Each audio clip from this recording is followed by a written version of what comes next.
So you didn't like this episode? I said the art direction was great. I thought it was there. It had some funny moments in it. It's better than it started. I don't like poop jokes. So when it started, I was initially a little bit like, ugh. Or rather, I felt like I felt like I'd feel bad giving it to a guest if I didn't know how they were going to respond to poop. We could have got like a 10-year-old. They probably would have thought it was amazing. That's true. But let's get into this shit. Literally.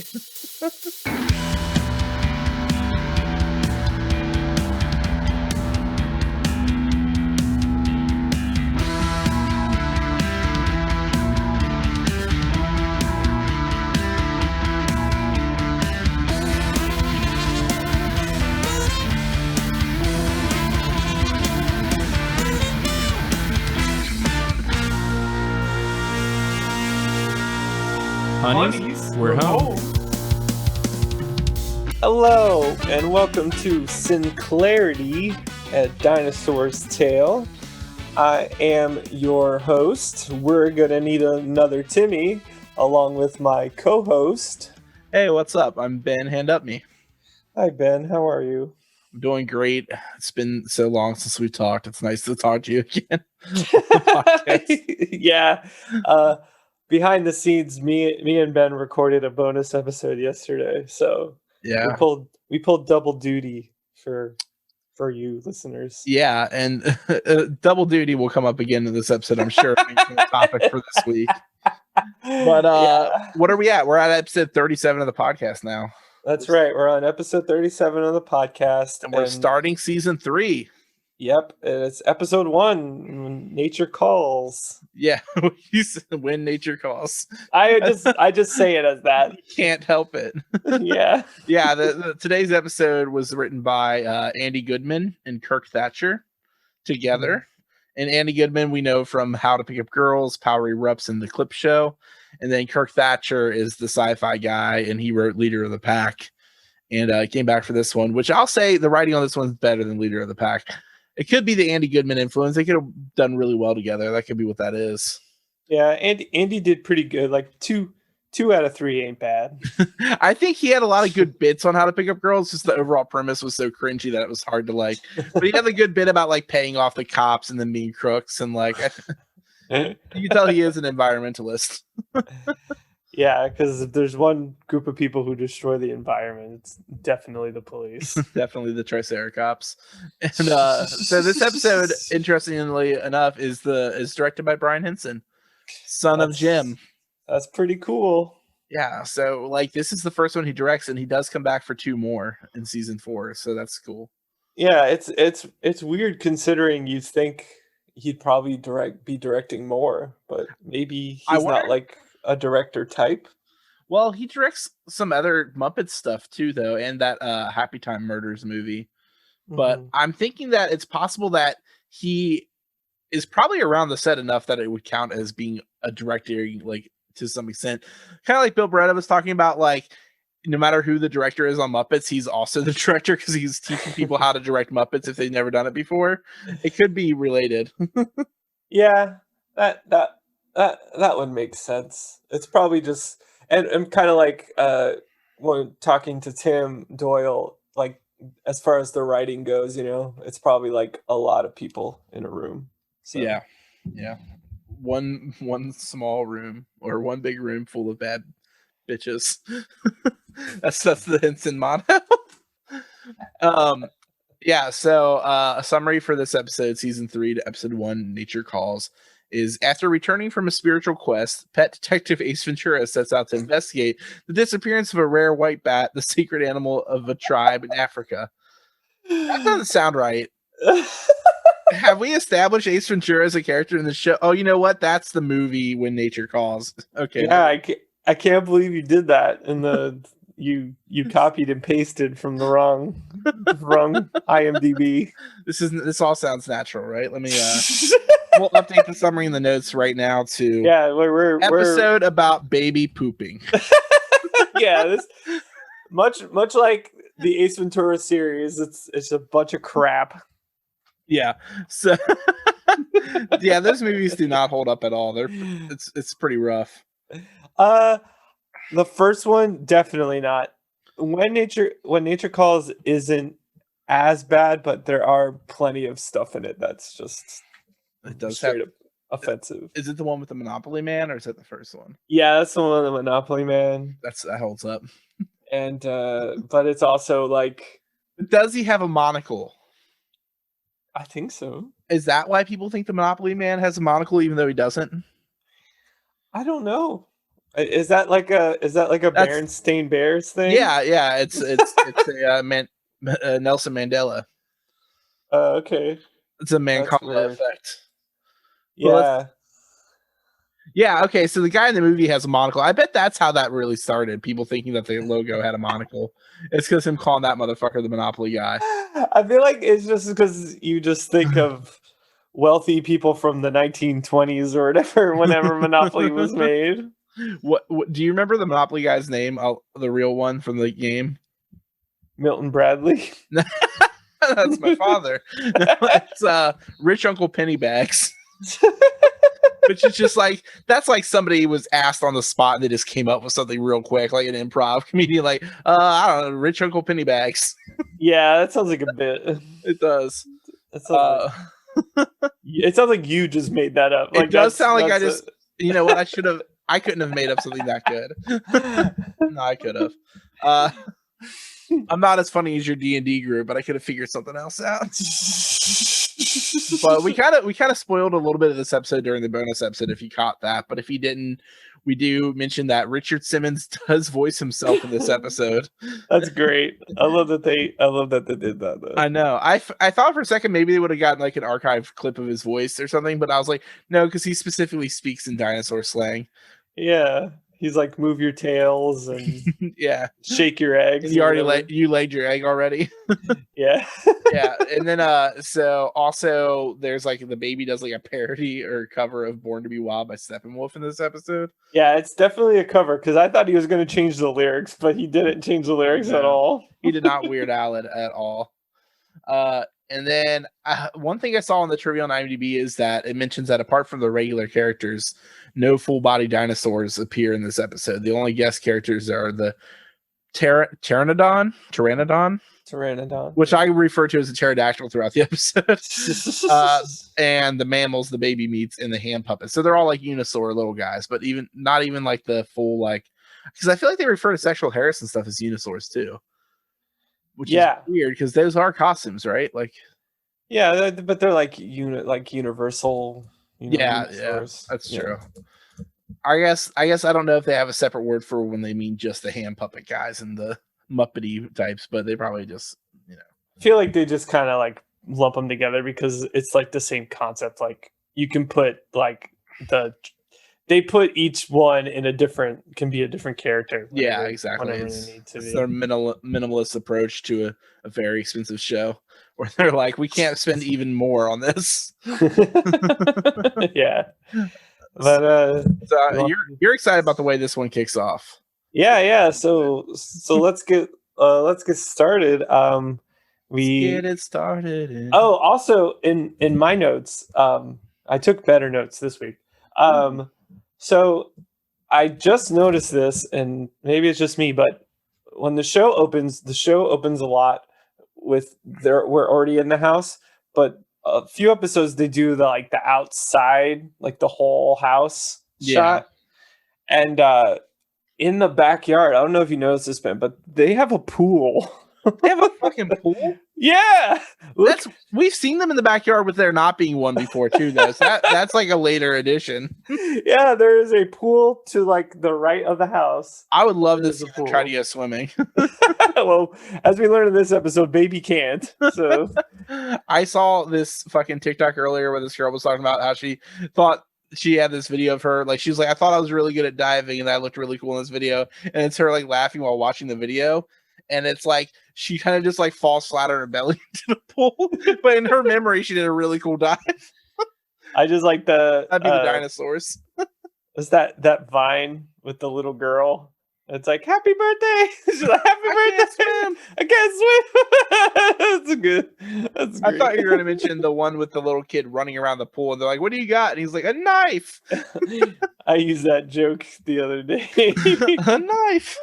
It's the best. Watching thing you could have. Watching Young Rock. That's what I made that joke, because there was a knife in the scene. You call that a knife? But yeah, we can start with a TV gag, a special one. Yeah. So we get that outside shot, and there's TV, and we have Earl, Roy, Baby, and Robbie are all watching TV, and we get an ad for Triceracops, which is 1 badge, 1 gun, 3 horns. Triceracops, you're unconventional. One more stuff like that, and I'll have your badge. Have this. He just shoots him. Anything else, Lieutenant? Triceracops this fall on ABC. Yeah, and so for the rest of the series, Triceracops is a running TV gag. Good. So be on the lookout for some great commentary. Yeah, and don't worry, all Triceracops are bastards. Don't worry. Yeah, we're not simping for them. Don't worry. Yeah, but then Roy is just like, wow, a maverick cop that won't work within the system. I think that's unprecedented. And Earl agreed. Like, yeah. And then they all like go silent and start looking around the room curiously, and then Baby, like, is like, oh yeah, that's me. Like, I need a diaper change. So this is why I was originally like, it's gonna be a poop episode. he's me. I made it all by myself. But Earl steps up. Earl says there's no avoiding the dirty work, and then he calls for Fran to come change the diaper. Like, a fucking asshole. And then Roy just straight up passes out. Like, he can't handle the smell. That happens when they decide to change it later. Roy dies. Yeah. I don't remember if you see him the rest of the episode, so maybe Roy's dead. So it's a good thing that he wasn't their permanent father. It's true. That's true. It's lucky they got Earl back, I guess. He also has short hands, so it would be hard for him to change a diaper. Yeah, he's just there for moral support, I think. But well, this does beg the question, because this becomes like a thing. Like, okay, so we go to the even better scene of Fran, Charlene, and Monica working out to a Richard Simmons tape in the other room. Yeah. And he's telling them, you've laid your eggs, ladies. Now it's time to shake those tails and tighten those tushies. And we talked about this last week, but Monica does have a weight in her mouth because she can't lift her arms. But they all have their stereotypical, like, 80s jazzercising. Yeah, with like multiple layers and the headbands and everything. Yeah, they look cool as fuck. Let's just say it. And they're all doing it, and Charlene's like, "Come on, Grandma!" It's like you can do it in your chair. And she's like, "Believe me, at my age, waking up is all the exercise I need." I feel that already. But yeah, so you can hear Earl shouting that Fran needs to change the kid because the wallpaper's starting to peel in here. Yeah, I thought that was a good line. But they got those nice dirt walls, which are hard to keep clean. But you want to cover them with beautiful wallpaper. Exactly. People do that all the time. It's just disgusting. And Monica is the one to question Fran finally about, like, why do you gotta go do it? Why can't Earl change the kid's diaper?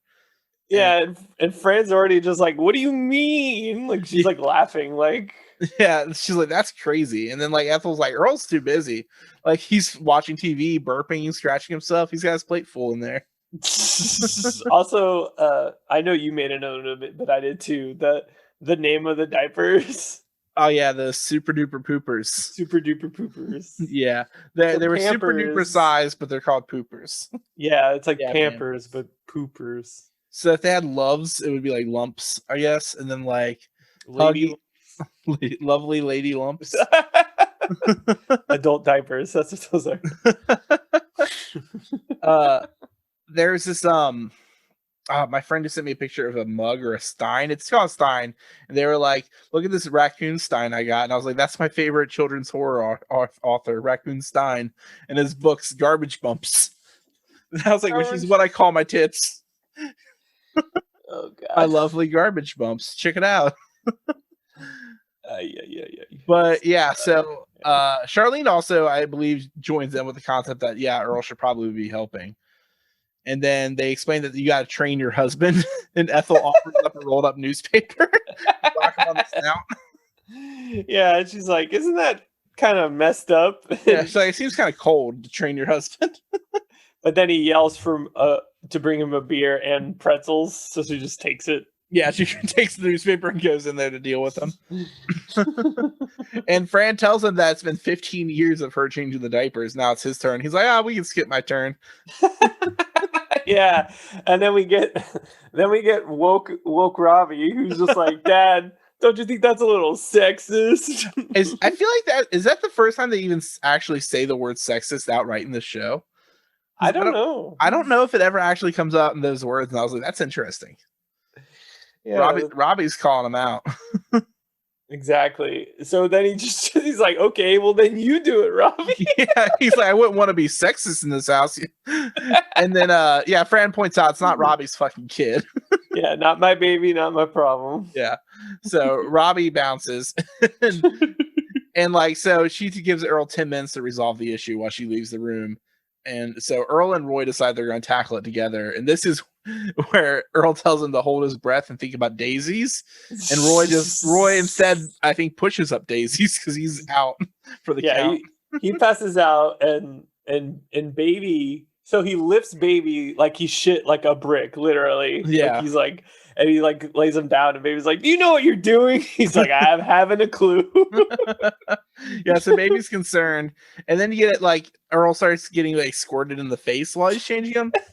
And for some reason, it's just a water gun that baby has. And that was the gag. They wanted to do a pee gag, but they couldn't.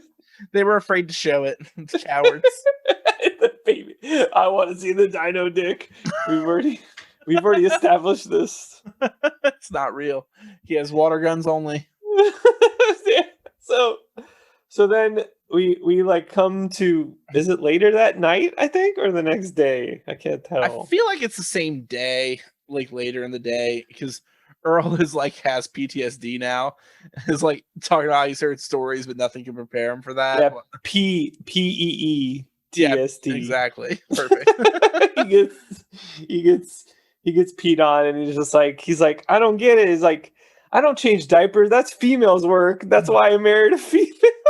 like we've established, otherwise he would have married a male. This has come up enough times. He is gay. He just won't accept it because nobody's ever given him that idea. He doesn't know it's real. So yeah, he only married a female by cultural necessity. Yeah, and as we'll see later in this episode, I'll point it out, but I feel like there was something else that he probably wanted to marry too. Mm-hmm. But we'll get there. But yeah, so they do the whole spelling things out in front of the baby. Yeah, it's definitely a sitcom gag, where the parents assume, even though this baby can speak in full complete sentences and can understand pretty complex. I still don't buy the fact that while she spells out baby perfectly, Earl gives a few shots at the word diaper, DIP, DAI, DAP, and then the baby's sitting there with a blocks Roadrunner that say they think I can't spell. This is a Roadrunner gag. Yeah, the whole bit is just every the most stereotypical gag. Yeah, of all. So Earl decides that he could probably get out of this by having Fran potty train the baby, but she says that it'll take weeks. So he's like, "Fuck it, I'll do it myself. It's male's work now."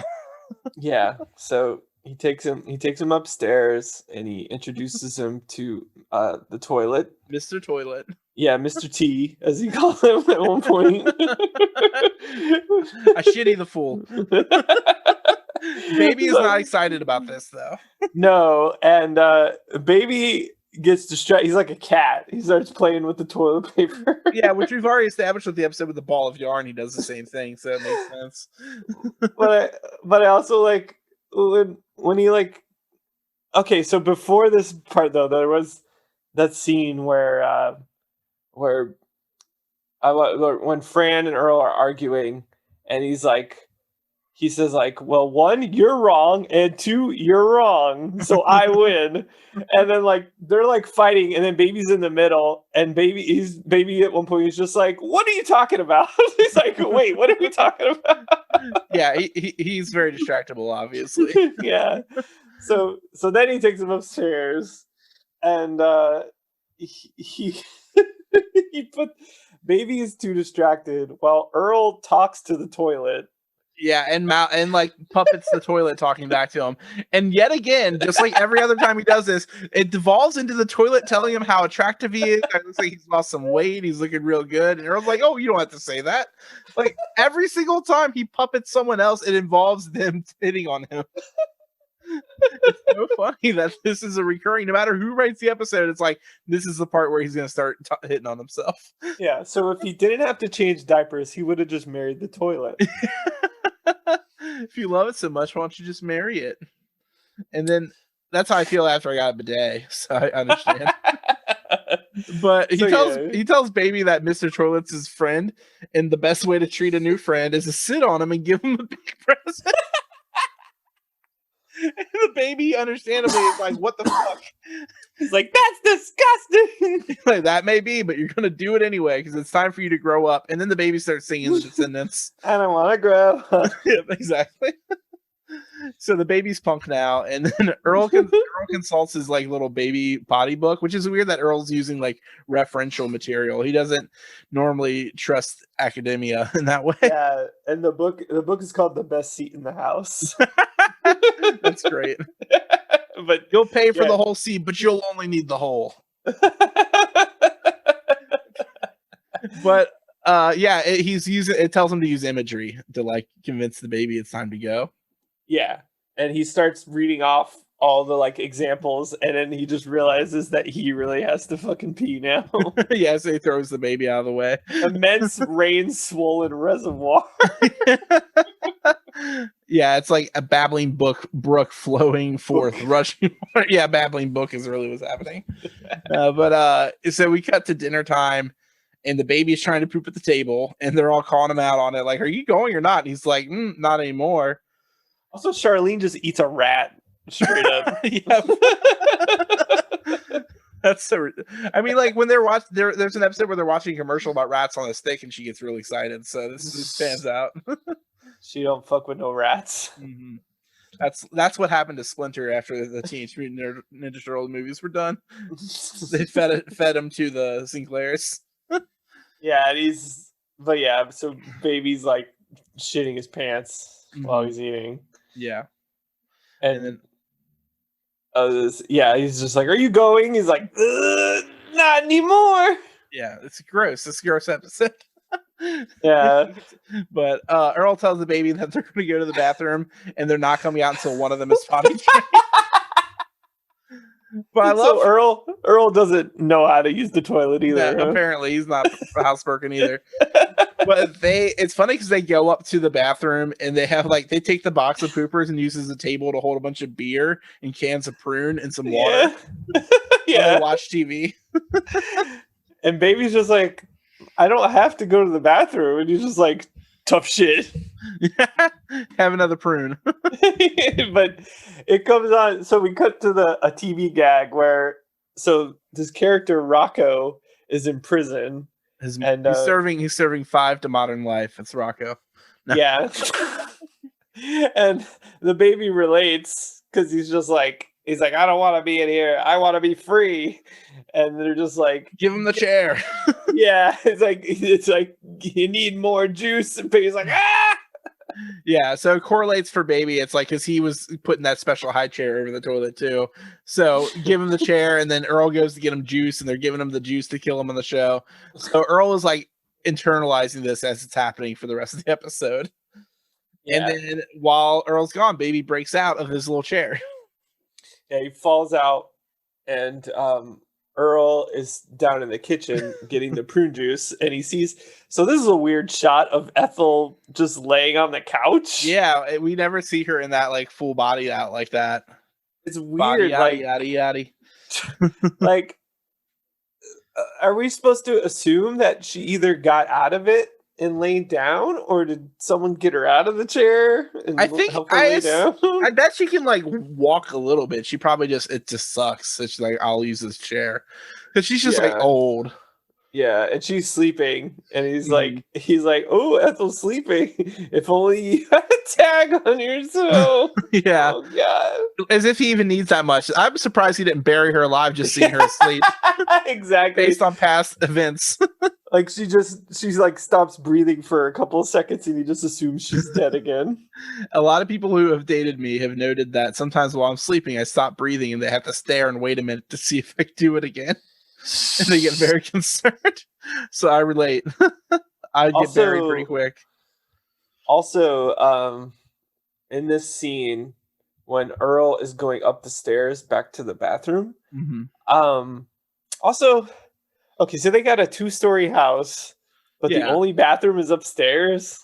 Yeah, I mean that's not uncommon. It just sucks if you have that many people.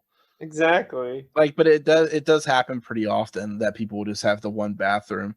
But like, I guess usually when there's 2 stories, there's usually 2. But I would say, the place that my ex was living in Ohio right before we moved down to New Orleans together, she only had the 2nd floor bathroom, but there was one in the basement too. So I don't know. Yeah, basements, Tim, are like this layer of house that goes under the 1st floor. They don't. Wow. Yeah, they don't have those here or where you live. It's like I never played in one before. It's like I've never lived in my mom's before. No, I'm not. I actually played in one. I played in one in Florida, believe it or not. Oh, there are parts of Florida that have that sea level advantage. You can have a basement. In Tallahassee, it's a house that it is technically a basement, but it's also the garage of the house. Like, it's very weird, but it's on a hill high enough. Oh, nice. That's interesting. Yeah. But I played in one in New Jersey, and I played all of New Jersey is a basement. I didn't play in one in Baltimore, but I was there. So if people had not listened to our podcast before, they would just assume you mean like with toys. Like you just go to a basement and play with some toys. They don't know about music. It's a drum set, whatever. that is the most like toys, I think. But yeah, so when Earl is about to go up the stairs, I don't know, did you notice the like clown painting? Like the dinosaur clown? There's like a dinosaur clown painting? That's terrifying. Yeah, it's like right there at the end of the stairs. I saw a meme about imagining a clown singing System of a Down. I was like, wake up, honk, brush your hair, put on a little makeup, beep, beep. Jesus. Yeah, Jesus is not helping us here. But so while Earl's returning, Baby gets downstairs around him and sees the wheelchair unattended. And like Born to Be Wild comes on, and he breaks out of the house while Earl goes back to the bathroom and is convinced that he tells him first, while coming in, he asks, Junior, have you made your little deposit in the porcelain bank? And he's like, no, I only do crypto. That's NFT, newfound turd. But no, Baby's gone, and Earl's immediate response is to assume that he got swallowed into the toilet, which he would not fit in, remotely would not fit in. No, it was all because his toy that he was holding was in there. Yeah, it was just like in the toilet, and so his responses was like, "Hold your breath." So while Baby's escaping to Steppenwolf, Fran is knocking on the door to the bathroom, and Earl's convincing her that everything's going great, and they're just basking in the afterglow. So much for the afterglow. Yeah, I thought that too. But then he accidentally flushes the toilet, so he thinks he killed the baby. Yeah, further. And their toilet was like a bass drum pedal. The flusher, I was like, that's interesting. And he rips the toilet off the ground and shouts, "I'm coming, son!" Yeah. So now we switch to Baby's out in the woods, and he wakes up because it's breakfast time. I'm surprised he was safe. I know, because all night. Yeah, when Robbie and like Ethel escape in the night, like they have to hide because like a Godzilla-sized monster walks past them. Yeah. But Baby did fine overnight. Yeah, he just slept in the chair too. I guess most of the world is civilizing around them, so maybe it's a little bit safer. But, except for these heathens that he finds in the woods. Yeah, he runs into some hippies in a tent colony, and like, so he's like, "Somebody feed me, I'm hungry." And they're like, "Hey, pal, this is the forest. Nobody tells us what to do or anybody what to do." There's also one of them is a graptolite. Yeah, and one of them, I think one of them is the guy from the first episode who Earl's gonna eat. Is the one with the big, like, weird monkey eyes? I feel like it's the one talking, but I could be wrong. The main guy, the adult. Yeah. The elder hippie. Yeah. But the head hippie explains the concept of refrigerators as prisons for very tiny creatures that are cold with no windows and adjustable shelves for some reason. Yeah, and then he also explains like toilets, and it's just it's just when nature calls, you got to go to this one particular room and sit in a special chair, and they're like, "There's no way." He's like, "No, it's even more perverse than that. Everyone uses the same chair." So I watched this episode with my friend's kids this morning. They thought this was all so funny. They're like, "That is weird." Like they were getting red-pilled by these yeah. And they're like, well, like, what if someone's using it? It's like, you have to wait. It's just like, well, I don't want to wait. It's like, you have to. I want to go where I want to go. This is Baby quoting the guy who was about to die on the screen earlier again. Yeah. Now is they're like, well, that's how we do it out here. You can go wherever you want, anytime you want, except over there. That's the volleyball court. And they're all like, oh yeah, of course. Yeah, of course. So they invite Baby to coexist in perfect harmony with them, which is always a red flag. Yeah. And then of course the pterodactyl or whatever the hell I said it was called earlier scoops his ass out of there. And they're like, oh yeah, except for that guy. So like it's this funny like green screen chroma key scene where Baby's getting held and he's like, put me down. So she's just like, okay. It's like, mom's away. Yeah, drops him down like a lot of feet because he like fades out of the green screen background, and then it shows him drop down into a nest below, and then she goes to the nest anyway. She could have just brought him to the nest. She could have killed her babies on accident that way. I mean, wouldn't it have been easier if she would have just killed Baby and just kept the body there for the babies to eat? They must like well, she does say that they do like to play with their food first. Yeah, because Baby thinks that he introduces himself in his typical fashion. I'm the baby, you gotta love me. Yeah. And then she's like, oh, I do. And my children will as well. And he's not getting the picture because he's like, oh, playmates. And she's like, well, I guess they will play with you before they tear you to bits. And she admits that she's being obtuse and tells him very matter-of-factly, well, your sustenance, they're going to eat you. Okay, so I have a question, right? Yeah. So dinosaurs, like the Sinclairs, they live in houses, they have clothes, they have cable, they have refrigerators, they have electricity. Why is the pterodon still in a nest? I don't know. I would say maybe like while they were having the meetings, she was flying around. Maybe didn't know that they were civilizing. Well, that other Tim Curry pterodon was, living it up. But it's sure we don't know if it had a home though. It was just hanging out at the bar. That is its home. No, that's Earl's home in another episode. But no, I think there is I guess maybe they just civilized differently, because I guess if you could fly, you'd have less want for a place with a roof, I feel like. We don't have that distinction. We don't have, like, it wasn't a situation where our ancestors, half of us flew and half of us didn't, because we probably would have evolved a little bit differently if that were the case. I guess angels. Angels and vampires. Well, they look a lot different though. And Voldemorts can fly. But regular people, I guess, can't. Oh, here is a live update right here, Ben. I got something funny here. Who's vegan now? My cousin Ryan, as we've mentioned in another episode. It's like he's texting me live. This is happening right now. Oh no. I just listened to the last episode of your podcast. I appreciate the shout out, LOL. Faithful listener for the last 60 million years, LOL. and then he said a meme of a Switch game, and it's called Ben Shapiro buys a single piece of wood from the Home Depot. I want to play that game. And it's like it's on the bottom, it has the rating, and it's adults only. And then it's like Turning Point USA GAGOP includes Lowe's expansion. Oh, great! Thank you for that content, Ryan. And then underneath it, I also found this. It made me think of you. The #1 Ben Shapiro cast. I have a feeling we might have to get my cousin Ryan on the show as a guest. That could be fun. That's great. That's a good live update.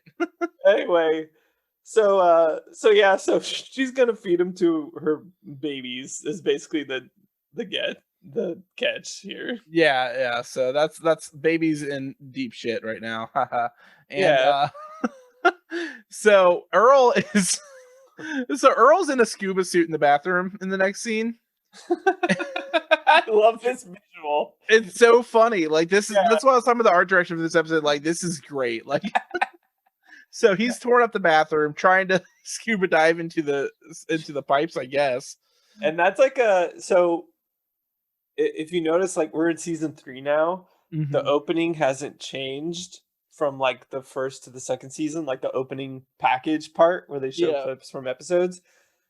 That will change eventually, and that is like a lasting image that they use constantly. Is him in the scuba suit. It's just such a good shot. Like, you have to. Yeah. But like, Fran's knocking on the door because it's morning now, and he still hasn't come out with the baby. And everyone has to use the restroom, and she tells Robbie to break down the door, and he's like, I don't gotta go that bad. so Charlene uses her humongous tail and just busts the fucking door in. And Fran, of course, demands to know where a baby is, and Earl asks where the nearest ocean is. There's only one ocean. It's established. Yeah, Ocean's 1. Ocean's 1. It's Sinclairity, like canon. Explains, baby got stuck down the toilet, and while he was grabbing juice, and she's just like, that's impossible. Yeah, she's not even like, there's not even a moment of her buying this as a possibility, but he's still stuck on it. Then you hear Ethel call out from downstairs, and she's like, what now? She's like, what's my wheelchair? Help! Help! And she asks her what's wrong. She's like, first of all, you married that. And then she explains the wheelchair is gone. And this is where Earl's like, great Scott, and he starts Sherlocking the situation. But also when they leave the room, he's just like, he goes to Earl, he's like, you stay here. And she's like, what did you expect, fat boy? Yeah, because they go to check the doors open. So, yeah, he starts putting the pieces together. He's like, a thief broke in, flushed the baby down the toilet, stole the wheelchair, but left my wallet. So we're dealing with a real, we're dealing with somebody very stupid. Yeah, and Fran's just like, you are an idiot. Yeah, she sends Earl and Robbie to look for baby while she waits in case he comes back, and Earl's just like, he can't swim. I can't swim. I can't swim. And Robbie just says he's gonna explain it to Earl on the way. he's gonna red pill Earl. You see, you can't listen to Fran. But we get to switch to baby, who's trying not to wake up the hatchlings while Earl and Robbie are following the wheelchair tracks. Yeah, and baby's like singing them back to sleep because they're starting to rock. Yeah, and they start pecking their beaks through the little hatchimals. Yeah, and now they while Robbie and Earl in the woods, they find the wheelchair, and they find all the hippies just sitting there, and they're still just like discussing the concept of the toilet. Yeah, the hippie explains the toilet paper to them. Well, he's about to, and then he gets cut off. I guess that was too much for ABC. Yeah, so Earl bumbles over and asks where baby is, and then they point up to where he went or whatever, and because Robbie sees the wheelchair. That's what's part of this. Yeah, but in that, before they find the wheelchair, Earl almost has a breakthrough where he's just like, why am I so selfish? And then Robbie's like, he's like, hey, let me see the binoculars. He's like, no, they're mine. That's so good. Yeah, last actual episode, we had a lot of discussions about how self-absorbed Earl is. Yeah. So him getting that close to breakthrough is pretty big. He almost has one. I guess Robbie really got to him, you know? He's working on it. Robbie's been working on it. Yeah. He's trying to blue pill him. So yeah, they find him and they're like, yeah, was there a baby? And the mayhewie's like, you mean that demanding little pink thing that was That's what Tim calls his hog. And shit. little? Pink thing. And the demanding little pink thing. But, hey, it's a demanding big pink thing. It's not a good argument. No, but anyway, dicks aside, they point to the baby up in the tree and they go over to like yell up at him and like apologize to him. But baby's like, he wants help, but he's also pretty pissed off about the potty training situation. Yeah, he's like, come on, son, I'm here for you. He's like, no, I don't want to go. You'll make me go potty. So Earl waves the diaper as like a surrendering flag. Like, here, I even brought a diaper. I surrender. Yeah, and then so when baby originally gets dropped in the nest, it's a lot bigger of a drop than this one's about to be too. Yeah, so he lands in the nest, and the mother, the pterodon mother, is just like, and don't think about jumping because it's a long way down. Yeah, she says it's going to be an unpleasant fall. And even though when she drops him in the nest, he shouts again, just like he always does. Yeah. So then Earl's like, hey, just jump, I'll catch you. And baby just overshoots his jump and he just fucking falls. And he calls him daddy at least on his way down. He's like, daddy! Then he should be dead. Apparently, but he is a fucking glutton for pain, so he hits the ground and just, again!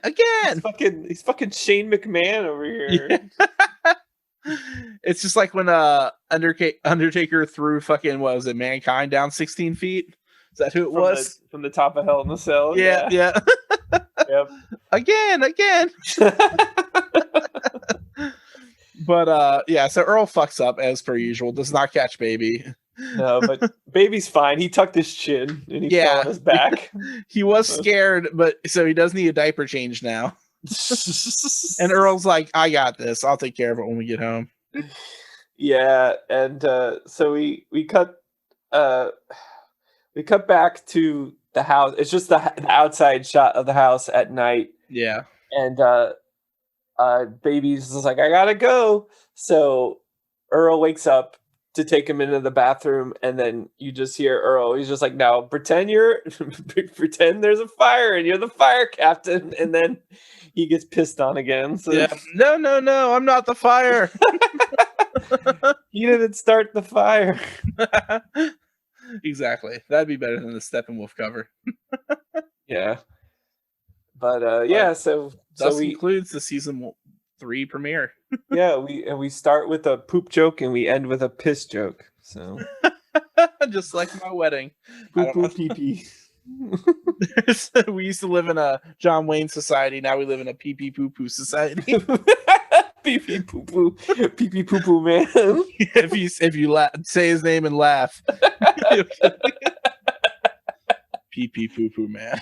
What a way to start your like money making season. We had too many fucking too many meme references this episode. We didn't even write our jokes, and we even had one in the middle of recording. Yeah, from a live interaction with Ryan. It's great. But I don't know. Like I had said ahead of time, I didn't think it was like a great episode, but that was in reference to bringing a guest on for it. Yeah, unless it was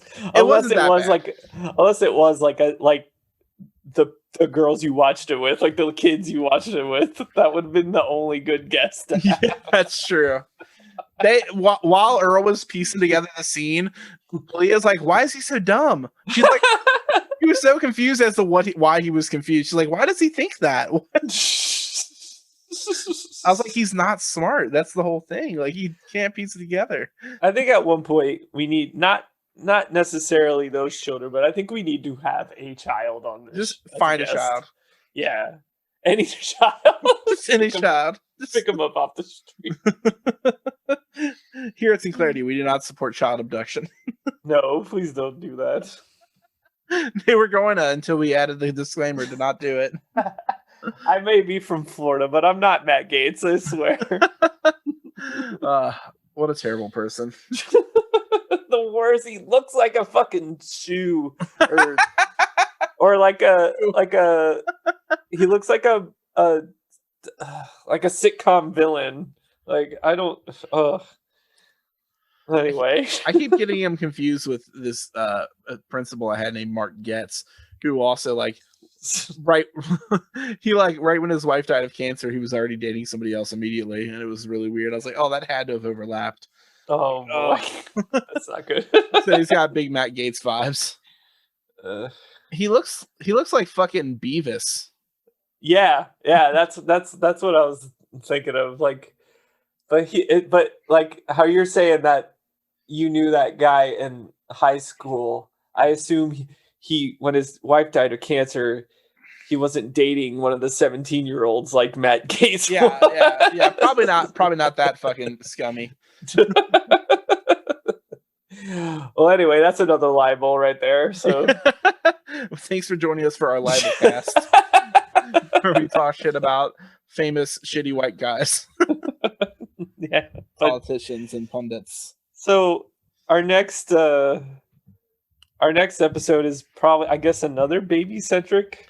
Yeah, kind of. It's weird. It's a TV one, which the following one will be too. It's baby talk, and it's about swear words on television.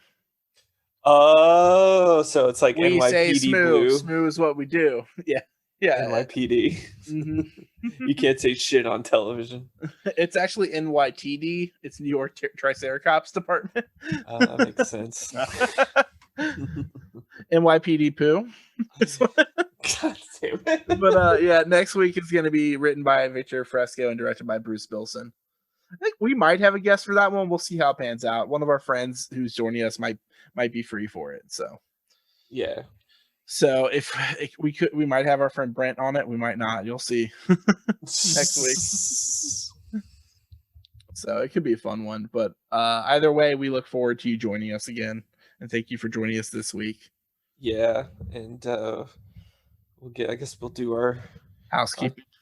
Our thank yous for everyone. Thank you to all of you for supporting and giving us views. I'm just stealing Scott the Network's theme. Yes. Thank you, Jeremy, for performing our theme song. Hell yeah. And you can check out their own solo project, Jer, along with Scottoon and the We Are the Union record that's coming out in June, as we established last week. After and we searching. will move on quickly this time. Yeah. And you can check out our producer Zach's other podcast. It's called Keystone Copycats with Chris and Zach. You now find it everywhere officially, so that's good. Yeah, it's on it. I thought it wasn't on Apple for a while, but it's all on there and it's all up to date. So yeah, it's very good. Thank you, Zach, for doing shit for us all the time. And if you need services, check out their podcast. And you can also check out his band Waterson on Spotify and Bandcamp, etc. And then thank you to Amy Shenanigans, who you can find on Instagram at Amy Shenanigans, for doing the artwork for our logo. Yeah, but and other than that, thank you, God, for creating the universe and us in your image. Thank you, Satan, for giving God the idea to do that. For being cool. For being cool as hell. For inventing communism. And gay people. And gay people. And yeah, we love all of you. Probably. I haven't met you all, but you all seem great. So thanks for joining us and listening. Yeah. And we'll see you soon. And well, I don't think we're gonna see them. Probably not. That's not how it works. But no. Hey, we're all vaccinated. Let's all lick tongues. Lick a tongue. Let's all hang out licky tongue. Have a great extinction. Goodbye.